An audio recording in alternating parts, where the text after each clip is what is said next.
শ্রী গোবিন্দ নার্সারিতে আপনি ডিএ ভ্যারাইটির গাছ দেখছেন বন্ধুরা, বিশাল সুন্দর সুন্দর ডিএ ভ্যারাইটি আজকে টোটাল 6টা যেটা গোবিন্দ নার্সারিতে অ্যাভেলেবেল আছে দেখাচ্ছি। আচ্ছা। First হচ্ছে এটা হচ্ছে কনস্ট্যান্স। এটা কনস্ট্যান্স আছে, কনস্ট্যান্স আছে এটা 29। 29। হ্যাঁ, এটা হচ্ছে আপনার lady of salad. Lady of salad. হ্যাঁ, লেডি অফ স্যালাড খুব ভালো ফুল হয়। আর এটা হচ্ছে ডিএ 13। ডিএ 13 ডিএ 13 আছে। আর এটা হচ্ছে town princess marker. Crown princess marker. তো খুবই সুন্দর এখানে। তো আরেকটা দেখাচ্ছি, এটা হচ্ছে লেসিল ব্লু। লেসিল ব্লু। হ্যাঁ, লেসিল তো হাইলি ব্লুমিং।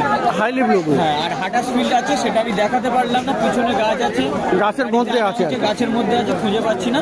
বাট তো বললাম আমাদের ক্যাটলগ অ্যাভেলেবেল আছে, না হলে আপনারা গুগল সার্চ করে নেবেন। তো ডিএ ভ্যারাইটি মোটামুটি এই 6খানা গাছ আপনাদেরকে দিতে পারবে বিবেক শ্রী গোবিন্দ নার্সারি থেকে। আর অনলাইনে আপনারা কন্ট্যাক্ট করতে পারেন 90 অল ওভার ইন্ডিয়া।